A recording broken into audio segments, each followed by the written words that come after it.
Okay, this talk's in three parts. I just want to talk a little bit about SANBWA. I've got a captive audience. I've got to brag a bit about SANBWA, the South African National Bottled Water Association. A little bit about the history of bottled water, and then what governs the taste of bottled water. Now, one of the things, I'm sure there'll be questions, because we're going to end up the talk with a water tasting and then water and whiskey. That's going to be a gezellige, a very social event.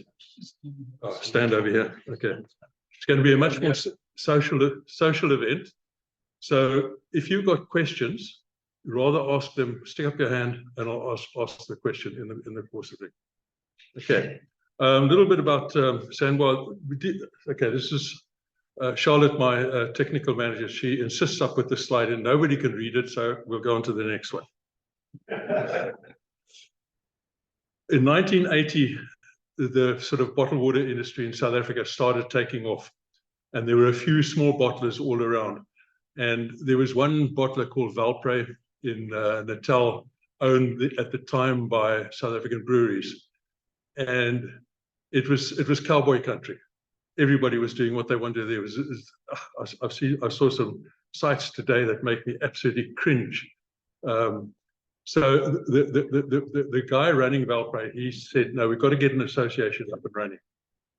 I came into it because I'm a hydrogeologist, and I'd done some work for Distel, looking at springs, because they thought very long and hard about going into bottled water. And when they realized they could make double the amount of profit out of one bottle of brandy versus a case of 24 water, they decided to drop the water. But because I'd been in contact with a lot of people, they asked me if I would stand as chairman, because the smaller bottlers were nervous about Valpre taking total control. So I said, yeah, sure. And it's been really fun. I've really enjoyed it. It's been completely different from bottled water, from hydrogeology, and well, not completely different, somewhat different, and also from geology. Then in 1999, there was a very funny carte blanche exposure, which today, I watched it about 6 months ago. It was a very naive program, but it hammered us. And our group decided we must get some legislation going, not legislation, some standards going, because we don't do legislation, we do standards. So we ended to go through the thing. 2018, 597, I've got updated figures after then. 2019, our SANBWA standards.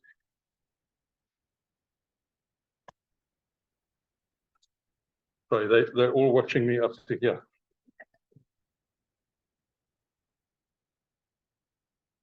And in 2019, we produced our version 4 of the standards, and those are great. They've stood the test of time. And what's great about these standards is if a bottler adheres to these standards, they don't need to have any audits by the Pick n Pay have agreed to, if they're a member of SANBWA, they don't need an audit from Pick n Pay. Woolworths we're still working on, but all the other big chains, they all accept our standards as completely fine. Okay, now we're moving to legislation. So we're a voluntary organization. Members pay fees. Nobody has to join. Anybody can bottle water in South Africa. Nobody has to join our organization. But there is a commercial advantage. If you are a member, you can get your water into the various supermarkets. Legislation. In 2006, we started negotiating with the Department of Health, and the word is assisted them, but essentially we wrote, they rewrote, we edited, and we came out with the legislation for South Africa. There's 3 classes of bottled water. The first one is natural waters, next one is water defined by origin, and the third one is prepared waters.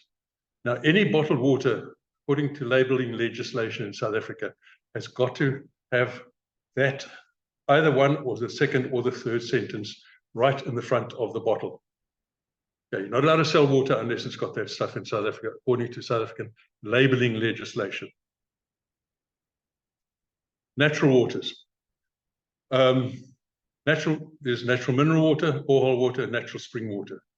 That's any water that's obtained from the ground and taken into the bottling plant and put into a bottle. You can call it a natural water. And this is what everybody wants. And spring water, I mean, spring water is a magic name in the English language. Spring. It's just, I mean, it just evokes romance and our history from 100,000 years ago. We depended on spring. So everybody wants to put spring on their label. And the natural water shall be obtained directly from natural or drilled sources from underground water-bearing strata. Now, one of the things that we've done, that we insist on in our group, is if you want to bottle from a spring, you mustn't actually take the water from the spring, because the water in the spring is quite full of microorganisms. And you're not allowed to sterilize it and take all those things out if you want to stay natural water. So what we do is we get the guys to drill into the same geological formation to obtain the water via a borehole, and a borehole you can get sterilized quite easy. And then when you get the water just with the natural flora of the, because there's a lot of bugs in underground water. But if it's properly protected, there's no harmful bugs to us. Water defined by origin, anything. You get it from a natural source: iceberg water, snow water, stream water, glacier water, rainwater, blah, blah, blah, blah. You put it underneath this. The important one here is if you get it from a river, you can take it from a stream, but you must sterilize it before you put it into the bottle. And it's water that hasn't passed through a community water system. Because water that's passed through a community water system is called a prepared water. Also sterilized, take it out, clean it of bugs, sterilize it. That's called a prepared water. So a lot of the reverse osmosis water is obviously a prepared water. Okay, this is a graphic just showing the various things on the left. Your left too. On the left-hand side, a borehole, or a spring in the middle, a wind pump. By the way, it's a wind pump, not a windmill. A mills, a pump pumps. So it's a windpomp. Afrikaans has got it right. South African English is wrong. And on the right-hand side is from community water source. Okay, bit of history. From about 1870, 1880, when a lot of wealth is post-industrial revolution, and there's a lot of wealth running around the world. Taking the waters became very fashionable. Spas, there's some absolutely stunning spas. If you go to France, Hungary, Germany, some incredible Art Deco buildings, beautiful, beautiful places to visit. This is Saratoga Springs, which is in the States, and you can see it's really cool. You go there and you pronk a little bit and you take the water and you have a great social time. That fell away in the Big Depression. The whole industry just collapsed, gone, disappeared.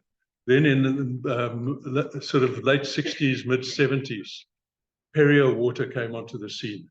They decided they needed to increase sales, and they, because of their shape of a bottle, which is the shape of an Indian club, which is one of the exercise tools, they decided to take water to the health industry, the burgeoning, because the health industry only started kicking off, jogging and going to gyms and stuff like that. Only started in late 60s to 70s, in a big way.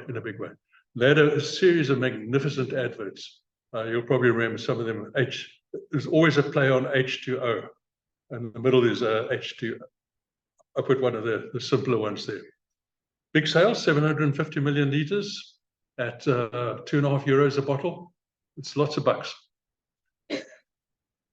Evian, if anybody goes to Geneva, go and have a look at the Evian site. The most beautiful buildings, They're big. They're the biggest natural water that I know of that's sold in the world. 1,700 million liters, €2.5.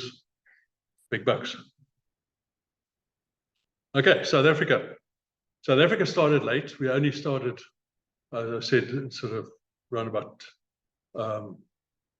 95, 97, round about there. The initial growth was huge. On the left-hand side, the vertical scale, that's the percentage growth per annum. I mean, what business 1, 2, 3, 4, 5, 6, 7, 8 years in a row does over 25% growth per annum? I mean, it's in 4 years, 3.5 years, you've doubled up your sales. And then I can't remember why there was a big boof in 2007. I think there must have been some, I don't know. I think it was a financial crisis, yeah. So then it dropped down to 3.5%, 4%, 5%, but it's still growing.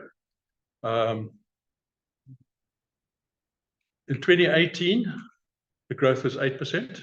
Sales, 578 million litres, 8 Rand, the average price of sales, we just took off the shelf, average price, 8.90 Rand, call it 9 Rand a litre. It's a turnover of 5.2 billion Rand. And that's in 2018. Then 2020 was COVID, which we thought was really going to slow it down, but didn't. The things that, oh, don't know what this is.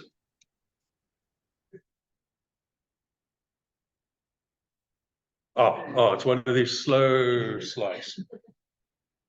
Okay, this is a slide from BMI Research. BMI is a business that specializes in foodstuffs research, and they bring out annual reports. Costs a fortune to get the reports. I mean, it's like $100,000 to get the report. So we don't get them.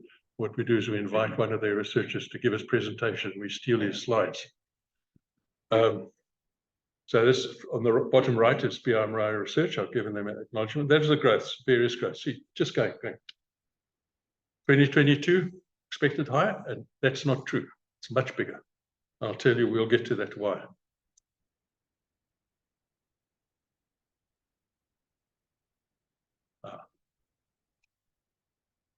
Okay, can you see the top? Okay, I need to move it down. Okay, don't worry, I'll just read it. It says, it should say last year, 2022, South Africa was cowboy country. Because what is finally caught up in South Africa is the seriously deteriorating quality of municipal water. And in Hermanus, a little pipeline that got washed away. So everybody was buying 5-litre bottles of water. For me, it was incredibly pleasing. I walked into fruit and veg here in down at the Wild Coast Mall, and to see people with trolleys full of a quell, which is one of the waters we're going to be tasting today. One of our members, in fact, our biggest member, and see taking 5 litres. I was puzzled. I thought, yeah, a quell, it's really touched the heartstrings of Hermanus. And I asked a guy in the queue, you know, I'm glad to see you drinking a quell. Well, I have to, there's no pipeline water. So, but why I say it's cowboy country, there's been a huge growth in these corner stores selling reverse osmosis water. You buy a little reverse osmosis plant, you take municipal water, you clean it up, you put it in bottles and you sell it. This is something we need to tackle because it's cowboy country. There's no legislation, no control.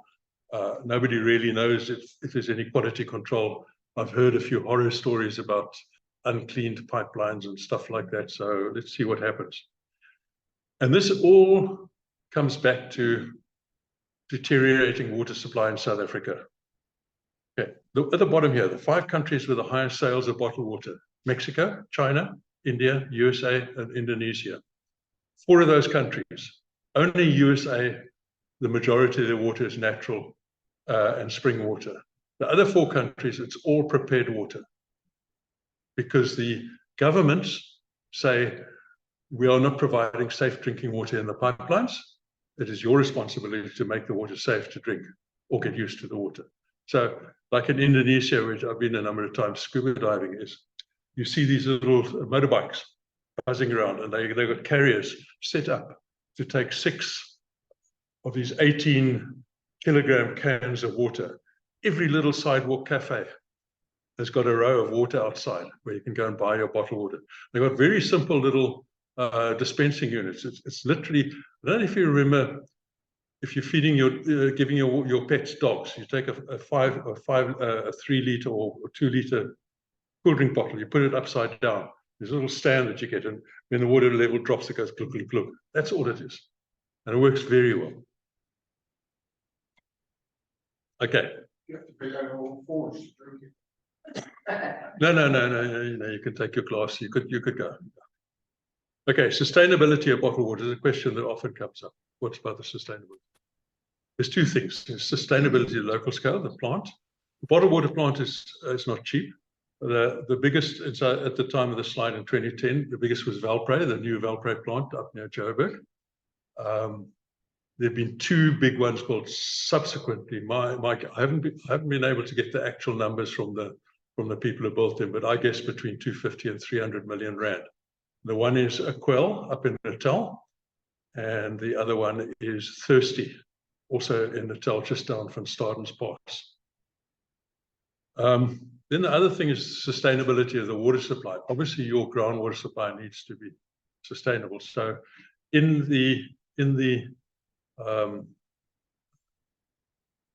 that document I showed earlier, the SANBWA document, one of the things that somebody's got to show is they've got to show a hydrogeology report prepared by a professional hydrogeologist, and then that gets handed in. I read it and I vet it, and I either approve it or ask them to go back to do something else.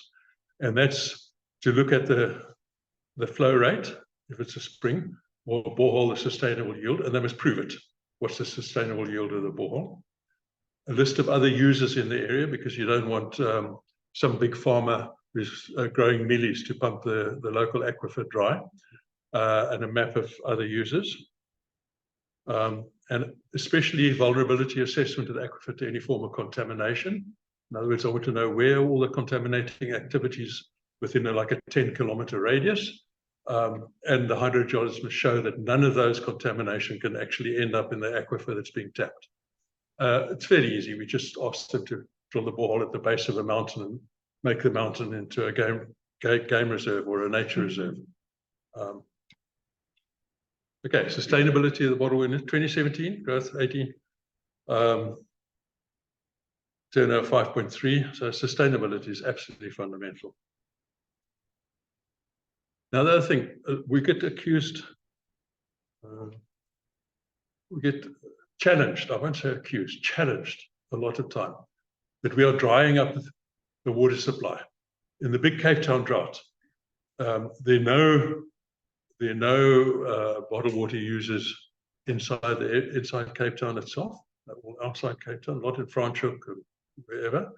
And we were being accused by numerous people, numerous activists. We're drying up the aquifer. We must make these boreholes available to the local population so they can get water, etc. The amount of water that's used in South Africa is minuscule. Okay, sales of 578 million liters. Okay. Hydrogeologists work in liters per second. And it all comes down to numbers. You've always got to look at the numbers, and you've got to put the numbers in a format which the mind can appreciate. So 578 million liters divided 365, 24 hours, 60 minutes, 60 seconds, 18.3 liters per second. And you need about 1.5, we're aiming for 1.4, but at the moment it's about 1.6 liters of water is used to produce 1 liter of final product. The other 0.6 is used for garden watering, for washing down the factory, washing the vehicles, etc. And so the total industry usage, 29.3 liter per second. 29.3 liter per second, it's a pipeline like this, running full. And to put it in conceptual terms, a golf course uses approximately 1 liter per second per hole, so it's equivalent to 2 golf courses. Fruit export requires about 0.5 liter per second per hectare, so it's equivalent to a 60-hectare farm, or 43 hectares of lucerne if you want to make milk. So in terms of money, bottled water far outweighs any of these activities. Consequently, in the Department of Water Affairs, I've showed this to them a few times. They regard bottled water as very highly. They see it as was the next slide. 2010, we estimated 1,800 people employed in the industry. Today is probably closer to 3,000 if you take all the corner shops, add them all up together. That's a lot of people. I mean, there's no way that 2 golf courses or a 60-hectare fruit farm can come close to that. So, yeah. There's been one question so far. Well, Should we stop at this point and just take some questions? Okay, I'm quite deaf, so I'm going to walk close to you. video without voice. I actually also some of those corner shops, prepared water. Yes. And I want to ask you a question that bigger a lot is this perception in the market or among certain people that reverse osmosis water is unhealthy. So, I don't know if you can say comment on that. Okay, the question was, sorry, what's your name? It's Andres. Andres. Andres has got a corner shop, one of these corner shops doing reverse osmosis water. And he's saying there's a perception that reverse osmosis is not right. It's a perception, and it's also real. So it's both. Because unless you add minerals back into the water, you've got a water with nothing in it. And there's always been a long-held suspicion, never proved medically, long-held suspicion. You drink that water, it's going to leach some minerals out of your body. So that's why something like, which is the Coca-Cola prepared water, Bon Aqua, they put minerals back in the water. They do reverse osmosis, but they put minerals back in it. For two things: to restore the balance, and number two, to give it a bit of taste. I'll get to the taste of water in a second. So, but the bottom line is your water is drinkable as long as it's completely free, as long as you maintain your system. That's the important thing. Maintain it. Make sure that you don't get a bacterial buildup in any of the pipelines. That's what we're really worried about. Is bacteria slimes forming in pipelines. And it doesn't matter if it's reverse, bacteria will grow there. I saw in our lab at the CSIR, where we did the top quality distilled water, there was still green stuff growing in the pipeline, in the thing. So bugs are strong. Ask the question. Are local to Misty Mountain, Yes. are they members of your organization? They have been, they were. So they're not. Okay, I'll ask the question. What's the second question? Oh, Same question. no. I'm too slow. It's breaking my arm. Non-scientists. Please come and speak at the podium. It was bottled water, but with water per se. Please come and speak at the podium. Yeah, John's going to come and ask the question again. He, like a lot of us, has a hearing problem. So just bear with us. John, also change the name there while you're there.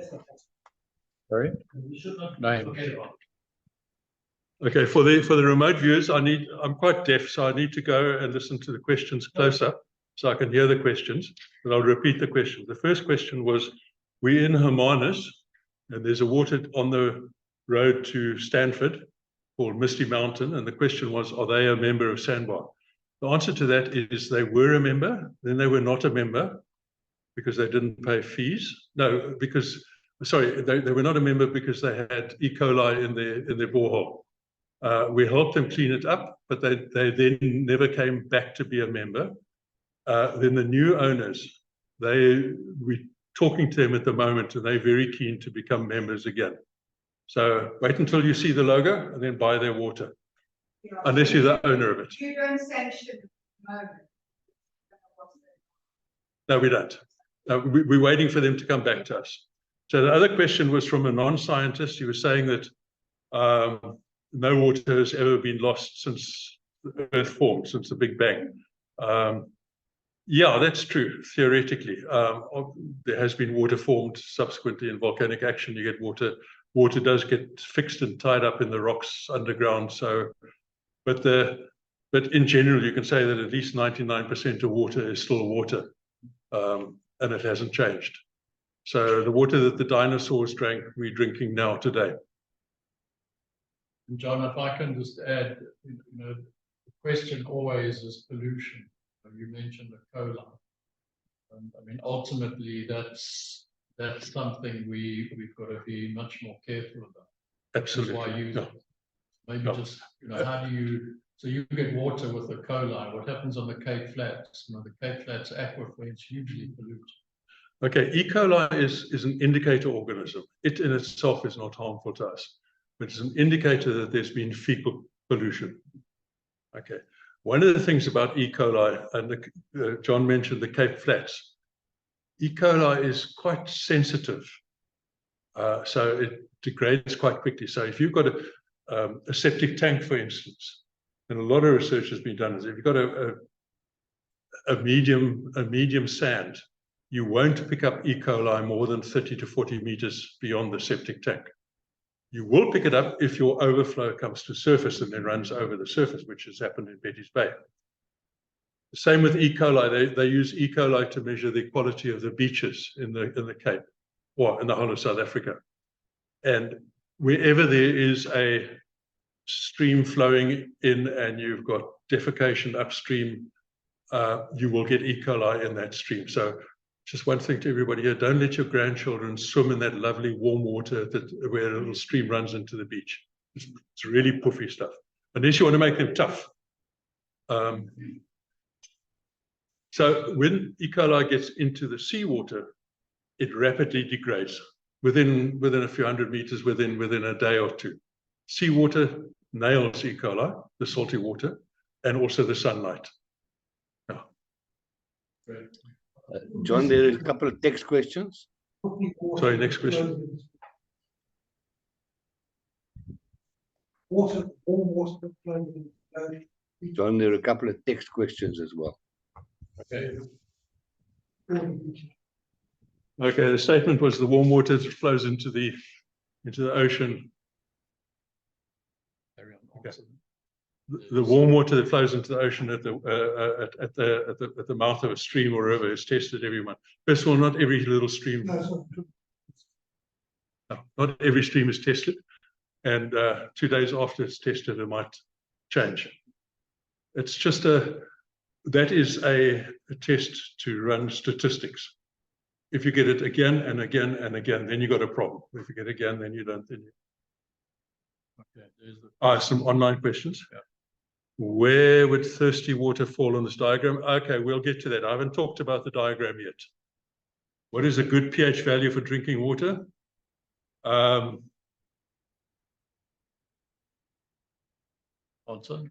There is no pH good value. pH is the water that we'll see the effect of pH on the taste of water now. So municipal supply water, in other words, municipal drinking water is not bottled water. Bottled water is not municipal drinking water. They're two different things governed by different legislation. So in bottled water, we don't have any limits on pH because it depends on the rock that it's traveled through. What is the pH going to be? So going through a dolomite rock or a calcareous rock is going to pick up lots of calcium carbonate, and the pH is going to be 8, even higher. Running through a sandstone, inland sandstone where there's nothing to dissolve, you're going to get a pH of about 5.5 or so. When you add CO2 to it, we'll get to that. Next question, is alkaline water better for the body than acidic water? No, just drink it. You drink water for thirst. You get all the other minerals you ever want out of your food, which just kills my argument about reverse osmosis water. But the reverse is thought to take minerals out of your body. That's the one thing. South African versus European waters. Okay, a little thing on that one. We talked about pollution, E. coli and pollution. If you look at a lot of European waters, they've got quite high nitrate content. They've often got nitrate in the sort of 5 to 10 to 15 milligrams per liter level. We talk in milligrams per liter, it's parts per million for geologists. Nitrate is derived from farming activities, fertilizer, mainly. A little bit from sewage plants, and a very unique occurrence. There's some nitrate fixing plants, such as your acacias. They fix nitrate on the roots. And when they die or there's a fire, then nitrate is released to the water. But that's irrelevant in the grand scheme. But there's no acacias in Europe, as far as I know. So Europe waters, and it's like you mention this to a European hydrogeologist who's involved in bottled water. You say, no, it's contaminated. It's got farming minerals in it. No, it can't be. It cannot be. But it is. That's just a function of their aquifers. Their aquifers are huge. I mean, if you take the Paris Basin, I mean, it's Paris Basin. It's 400 kilometers wide. We've got nothing like that in South Africa. Okay, is that the last question? Yeah. Okay. Right, now we get to the taste of water. Okay, this is a graph that I had drawn up to try and get the concept of the mineral content across how it affects the taste. So the first thing to pay attention is to the gray, is it a quarter? Eighth. The gray eighth. That scale is a logarithmic scale, and it's milligrams per liter of total dissolved solids. In other words, the total minerals that are dissolved in the water. So you've got 50, and it goes up to 500, and then the last one is 5,000 milligrams per liter. Now, bear in mind that the maximum allowable limit for municipal drinking water is 2,000 milligrams per liter. You take your 2,000, and there's a whole bunch of waters which have got much higher salinity than the maximum allowable level for municipal drinking water. And that is a holdover from the 1980s, when people went to the spas to take the water for their health. It was perceived that very high mineral water, drinking it, was good for the body and cleansed the body and purified the water. There's one that's hidden up at the very top. I want to tilt it, but it won't work by tilting. It's a Russian Borjomi. 6,000 milligrams per liter. That's brackwater. You can't drink that stuff. I've tried the stuff and it's salty. The modern, and driven by Evian, the modern trend is waters round about at the most 300 milligrams per liter. So you'll see all the big waters there. Your Poland Spring, which is the biggest natural water in the States. Lusa, the biggest in Portugal. Volvic, Baduit, Evian, and Peria, they're all round about over there. And then in the blue are the South African waters series, which is now being closed down by Pioneer Foods. Bene, which is just outside of Joburg, Valpre, Caledon, which is no longer, and Nestle Water. And in particular, we've got, okay, now, this diagram was drawn many, many years ago, and I can't find anybody to edit it. So I need one day somebody to give it to somebody to get them to redraw it for me. Thirsty will fall on about the 100 diagram in the middle of yellow and green on that line. The same for a quell. They will also fall about over there. So then we get to the different color eighths. Let's start with the one on the left, the red, the pink one. Those are waters which is sulfate is the dominant mineral. It's purely a European water. We don't have any in South Africa. I'll get to that in the next slide. The two waters we're going to be tasting today, we're going to be tasting Nestle water, and we're going to be tasting water that's close to Ceres, a little bit further up from Ceres, a quell from Franschhoek. Nestle comes from the Dolomites up in the Transvaal, and a quell comes from the sandstones outside Franschhoek. Okay, so the yellow is dominated by calcium, so the pH will always be over 7, and the green is dominated by sodium and chloride. In fact, nothing. You'll see there's nothing really up in the 500 milligram per liter, because then you just get salt water. They're all low salinity water. And this is because the trend is drinking water for health purposes. You're thirsty, you drink water. No longer Coca-Cola or lemonade or something like that. You drink water. When people say how much water you should drink, I say, drink when you're thirsty. Don't don't drink 7 liters. By the way, excessive water consumption can kill you. There's a thing called hydroencephalitis. There's another question at the back. Sorry, another question about going to get it.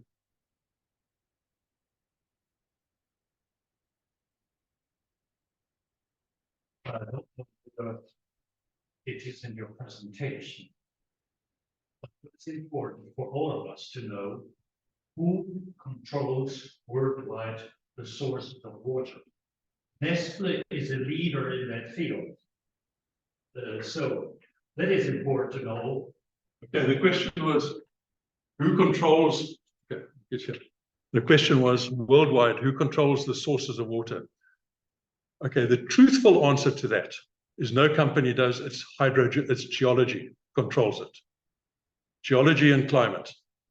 But you're obviously referring to bottled water. Nestle are the biggest sellers of water around the world. They sell something like 45% of the world's water, as far as we know. That is the natural water.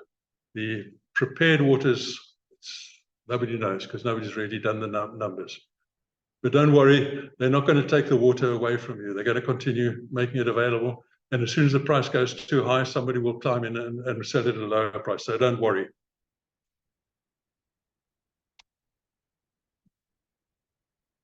Okay, we're stuck. We need to.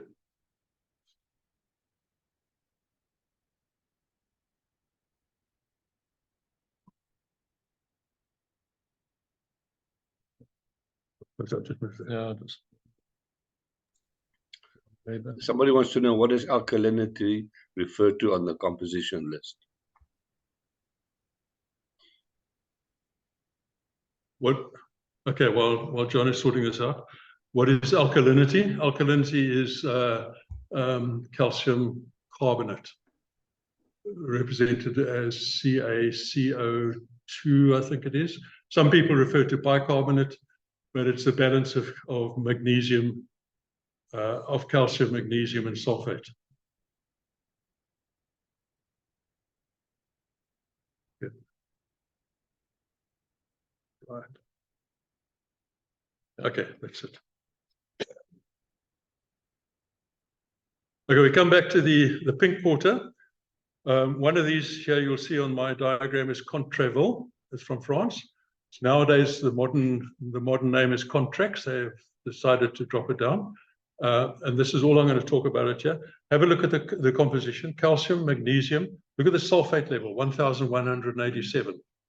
Okay, so it's high in sulfate, magnesium sulfate, Epsom salts, Engelsessout. Okay, this water is known in France as the slimmer's water. You put it on the dinner table, and you can eat your heart delight, and most of it will pass through 24 hours later. So it's actually a really tasty water. It's really nice. It's got a slight bitterness. It's sulfate. It's actually a really nice accompaniment to food. Always tell us in Afrikaans, we've got a wonderful term for that water. It's called spuitkoekwater.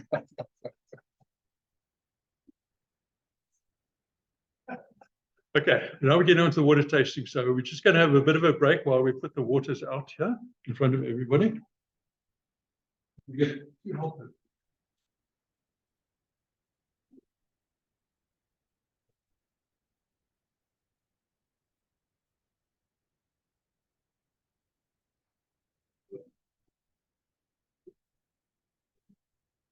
And are you going to provide the music or the dancing girls while we get organized? I don't know how loud you can hear me that side.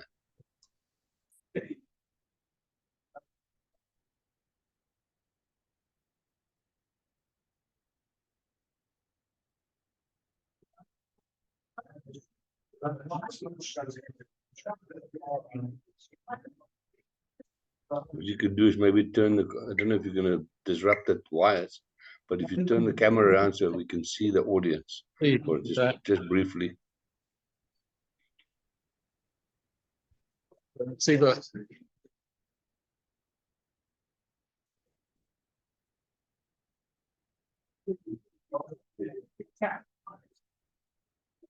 Is that working?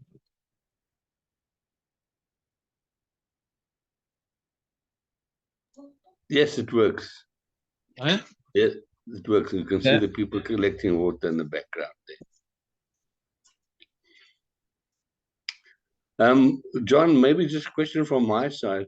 Is there a quick and dirty or quick and clean way of testing? Just, if you go and you suspect your local supplier is getting his water, is oversupplying, just to check a basic health check where you can have it tested. What is a very, as I said, cheap and easy way of finding out whether the water that you're buying locally is actually acceptable in terms of health? Okay, I'll pass that on to John.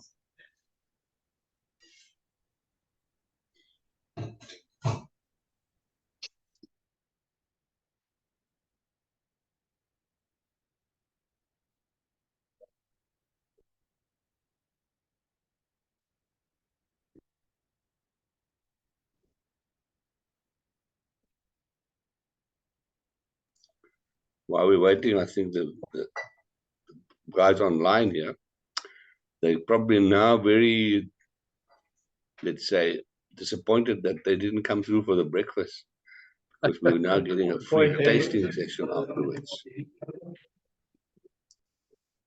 So we must invite all these guys. They've got to pitch up in person once a year. Hey, Spike, we're missing you.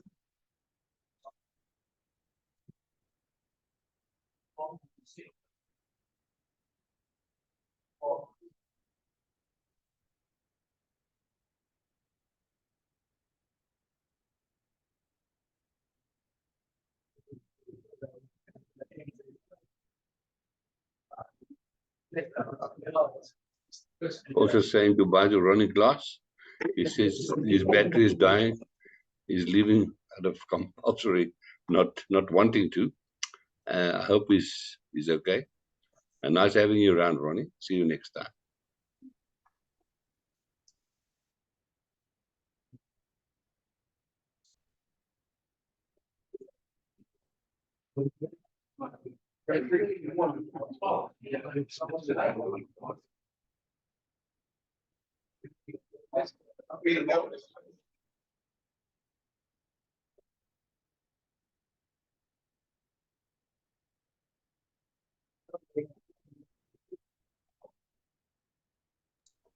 And we've just had, John, can you hear me?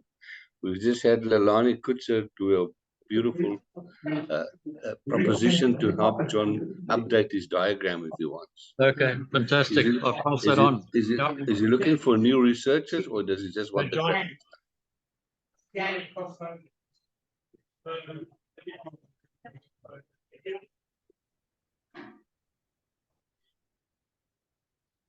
Right, Henny, John's back here. A couple of questions. One is, Henny's found your person to update your diagram. Probably for a drink or a bottle of water. And then, good question for the uninformed, what's reverse osmosis? How does it work? And then the third question, which Henny asked, but how do you check up on these guys who, giving you water down on the corner here? What a check in back. Very leading question. I like it. Okay, John's on his way back, Henny.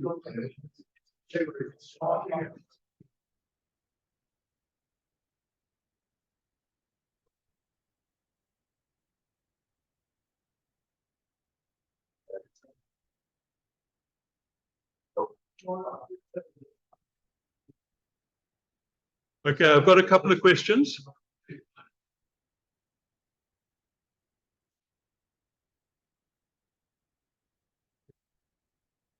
Okay, the first question I had is from here, what is reverse osmosis? Okay, reverse osmosis is a method of filtration of water. So depending on the size of the filter, you can either filter out a 0.4 micron filter will filter out your large bugs, your large bacteria, your things like slime and stuff like that. But it won't take out viruses like your polio virus and your cholera virus. That's why they're so dangerous, because the virus can travel a lot further than your other microorganisms. Then you get finer and finer, and the finest is a very fine filter, and that's used in reverse osmosis. You've got these long tubes, you've got the filter on the outside, you put the water, I think it's on the outside, you put the water on through the middle, and you force it out.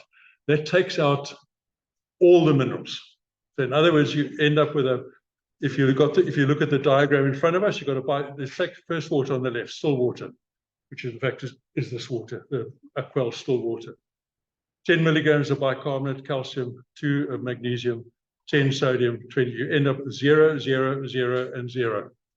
You end up with just water. But that's dependent on the fineness of your filter. You can get slightly coarser filters which will let through sodium and chloride, but won't let through bicarbonate, because bicarbonate is quite a big molecule. Molecule, yeah. But sodium and chloride go through. And reverse osmosis, which some of the towns are thinking of doing, terribly expensive to clean up salt water for use. Okay. Huge energy consumption. So we'll leave it there. Other question. Yeah. Oh, the question was, how do you know which water to buy? Okay, hat off. Any water. Any water. Hat on. Chairman of the SANBWA, the South African National Bottled Water Association. Look on the label. See this diagram now, the bottom right, SANBWA. It's the old this diagram there. It's the old ostrich egg with the ripples running through it. And SANBWA, obviously a play on the word Bushman, sun. SANBWA, South African National Bottled Water. So it's a triple logo. So look on the bottle, look for the logo.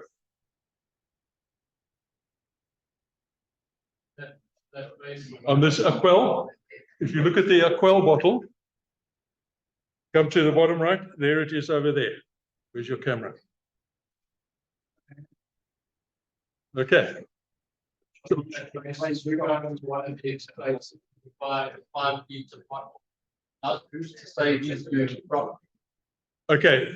John asked me if you're buying a 5-liter bottle, how do you know if they're doing it properly? Look for the logo. Like here locally, you can buy Aquell bottled in Franschhoek. Some of the supermarkets, waters are bottled by they're bottled under the supermarket label. They will have the SANBWA logo on, but like Woolworths don't put it on.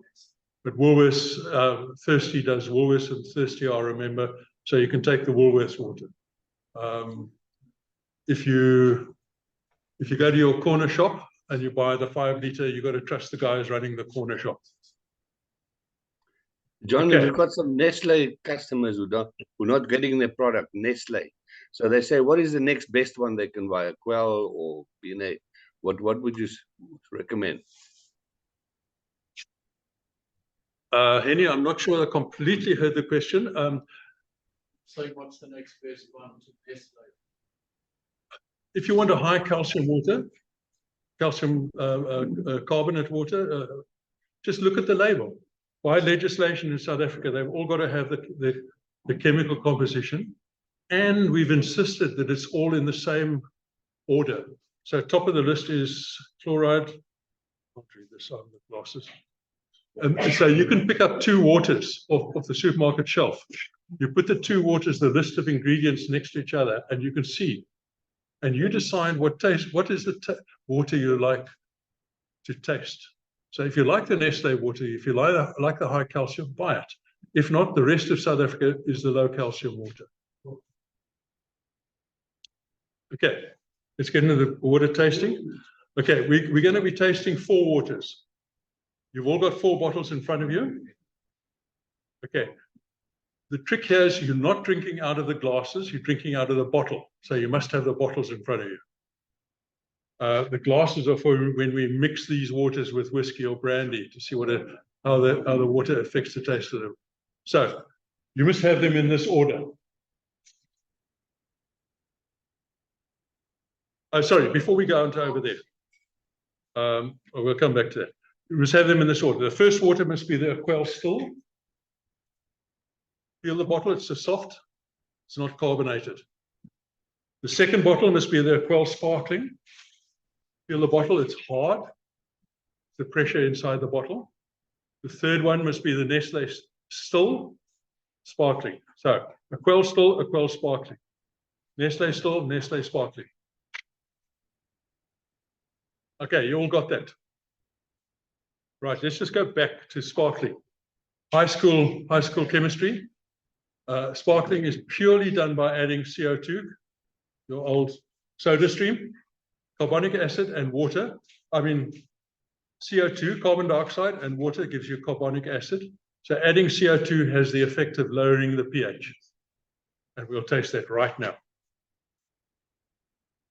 Right, everybody, open the waters. Be careful when you open the sparkling waters. They're going to go to open carefully. Let the sparkle go off and then open fully.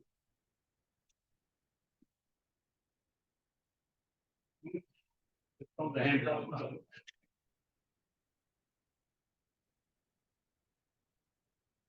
Open them all. I want them all to be open with the lids off.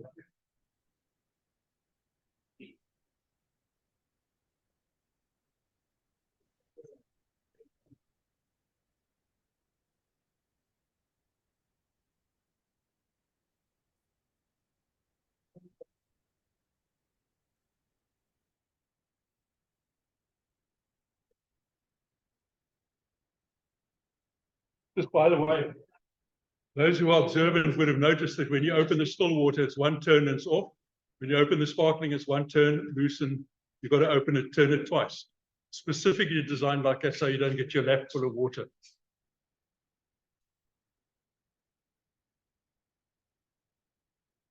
Okay, everybody ready? Everybody got their water ready? Right. Take a sip of the Aquel still, the first water.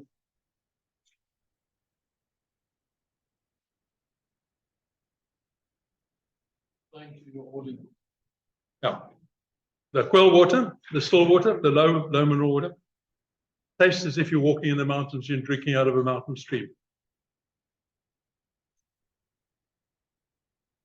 Essentially rainwater that's gone through sandstone. The Cape sandstones dissolve almost no minerals and is essentially a reflection of the local rain. Delicious water. Now go to the Nestle still, the third water.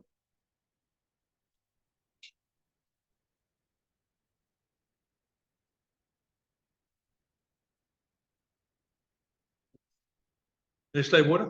You see, it's a lot fuller and rounder in the palate. That is the calcium carbonate. Calcium bicarbonate. It gives you a much broader mouthfeel. I liken it in wine tasting terms. The first one is your Sauvignon Blanc. The second one is your Chardonnay. Now, just go back and do those two waters again. Woof, woof. Taste the one and then the other one.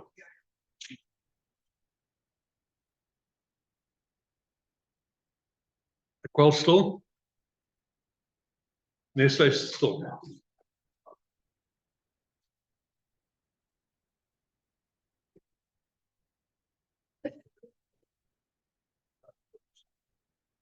Okay. Now we're going to have a look at this, the effect of this diagram, the adding of the carbonic acid. I want you to get the two Aquels next to each other. First, go back to the Aquel still, taste it, and then immediately taste this Aquel sparkling.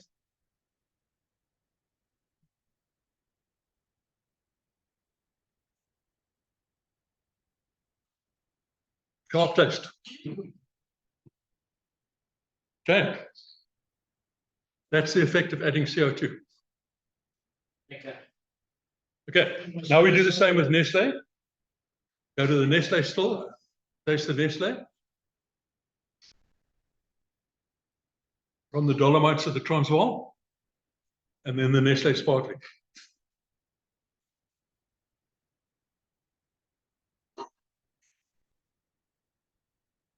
With the Nestle sparkling, you've again got the sharpness of the low pH, but the calcium bicarbonate or the calcium,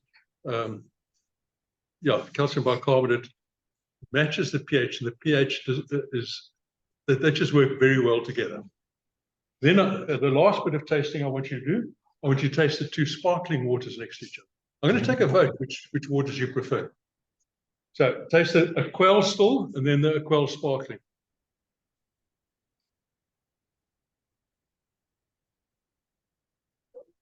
Sorry, the Aquell sparkling, the Nestle sparkling. Work out which one you prefer.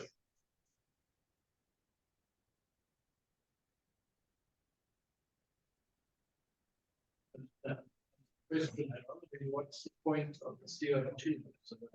To give it sparkle. I know. Yes, it tastes good, I think. No, that's because it's lekker. It's like Coca-Cola. Flat Coke is not so. Yeah.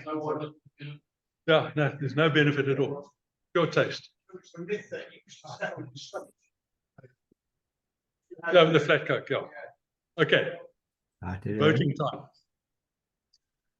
Of the two still waters,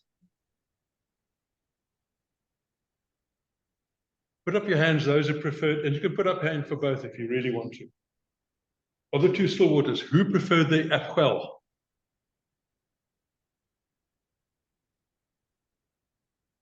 Who preferred the Nestle? Interesting. Normally, it's about 80% prefer the Aquell type water to the Nestle water. And it's because most South Africans are brought up in the, I think it's because you're geologists who worked in the field and you've been drinking borehole water and you like that type of water, or you're brought up on a farm. But most South Africans are brought up in the city and they get to drink the sort of water and they think, so they don't like the Nestle. Of the two sparkling waters, who preferred the Aquell and who preferred the Nestle? First, the Aquell. 1, 2, 3, 4. 1, 2, 3, 4, 5, 6, 7, 8. Who preferred the Nestle? 1, 2, 3, 4, 5, 6, 7, 8, 9, 10, 11, 12, 13. That's more like it. And who preferred neither? Well, keep your hand up. You don't have to vote. Okay, this leads into the brandy and the whiskey tasting. So I've given this presentation numbers of times to hydrogeologists, geologists, social clubs, wine clubs, etc. Invariably, it's 80% prefer the Aquell still, and only about 40–50% prefer the Aquell sparkling. Except for one time. I mentioned earlier that I'd done some work for the Distill Corporation. They were thinking of getting into bottled water. And I gave the presentation, it must be 30 odd years ago, to Distill. You guys all know Distill in Stellenbosch. And I was working with one of their lab guys and a salesman, the two guys together. We were in the field. Really good guys. They said, okay, can you give a presentation to the directors? I said, sure thing. So I walk in, geologist. There's a 14-seater dark table. Seated around the table are 8 people dressed in dark suits, white shirts. One guy had a pink shirt on. Directors of Distill, that's how they had to dress. There was one guy dressed in a lab coat. He was the senior lab thing. Gave the tasting. When I asked them for their vote, 100% preferred this water. The Aquell sparkling, that's it. That was their vote. And the Aquell still. And I said, no, wait, you guys, what's it? And there was sort of puzzlement. Why should we, how can we explain which one we prefer? The lab guy identified, he said, you know what, everybody around this table is subconsciously thinking, which is the water which is most going to enhance the flavor of our product, namely brandy and whiskey, which is going to lift up, and which ones are going to dull it. They reckoned that the high calcium would dull the taste of the brandy or the whiskey, and this would enhance the taste. So we get on to the next part, the last part, and it's now a social freefall.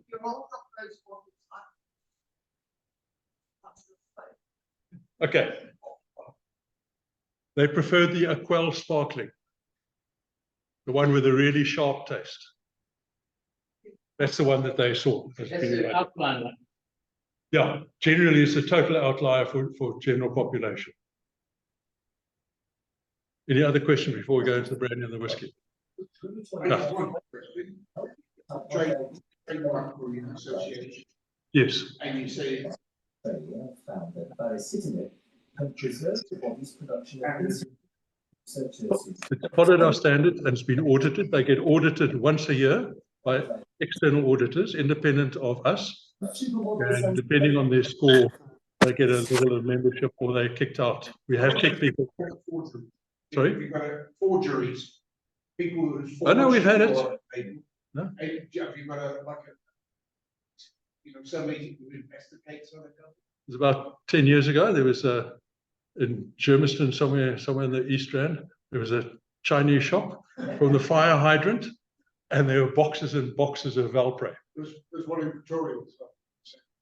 Yeah. Exactly. Yeah.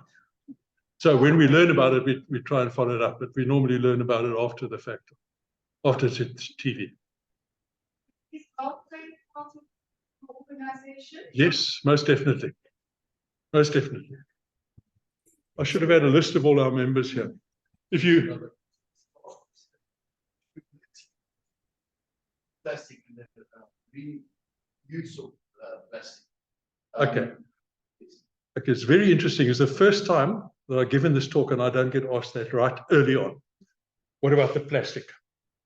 Okay, it's obviously an issue. Plastic is an issue in our society. We are people who depend totally on plastic. So we've got to try and minimize it.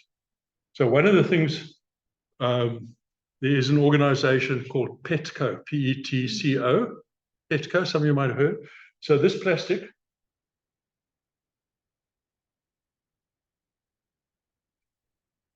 if you put a lid on and you turn the bottle upside down, put the lid on first, you'll see a triangle on the bottom of the plastic. And in the triangle is the number 1. Okay, there's 8 different numbers, 1, 2, 3, 4, 5, 6, 7, 8. Each number represents a different class of plastic. That's to aid the recyclers. PET has got a very high recycle value. It's got the highest of all plastic recycle values. So, and PETCO is an organization supported by a whole bunch of organizations. And what they do, the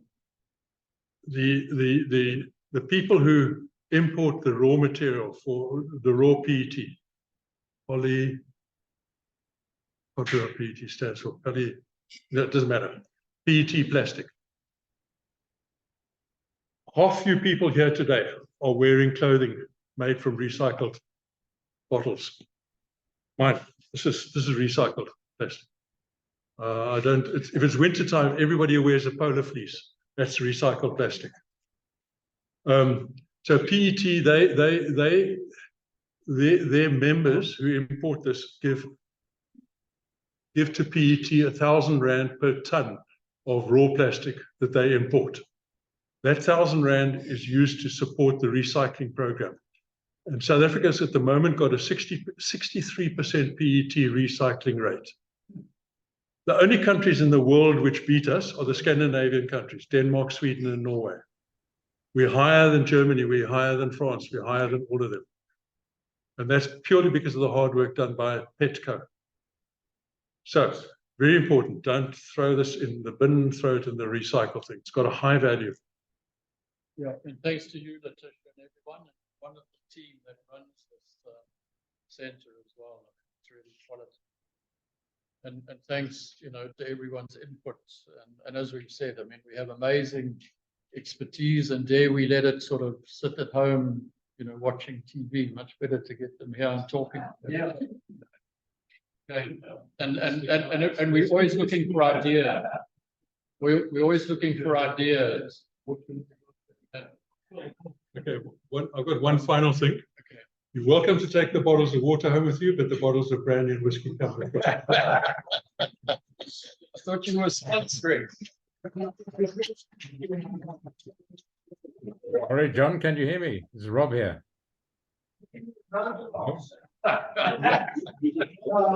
Oscar's going first, he'll let us know. Hi, John, can you hear me? Rob here. John Brisser. Sorry, is Rob Barnett here? Sorry, I'd just like to say goodbye to John Weaver, if I may. Sorry? Hi, can you hear me? I'd just like to say goodbye to John Weaver. This is Rob Barnett. Yeah, John.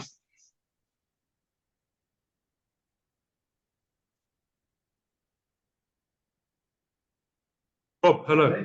Hi, John. All right, we'll have Greetings. to do this when I'm next in Betty's Bay. Okay. All right, can you hear me? Hi, John, can you hear me? Yes, yeah, okay. All right, we'll have to do this testing when I'm next in Betty's Bay. Okay, it's a deal. A deal. All right. All right. Right. Thanks a lot. A fascinating talk. Cheers, Rob. Cheers, mate. Okay. Thanks, John. Yeah, we must talk.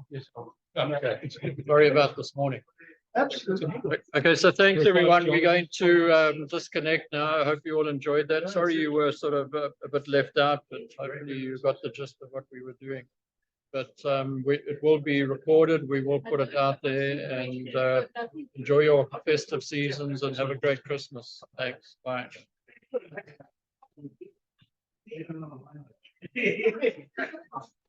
Thanks so much. You as well.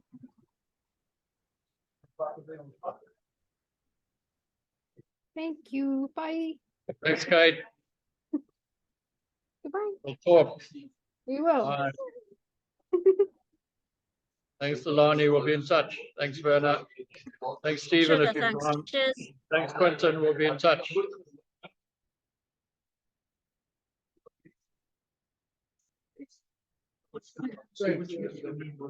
Yeah, just put them in the box over there, please. Yes, it'll go on to YouTube, and I'll send you the link. Yeah. Yeah. Okay. What is the more alkaline one? Well,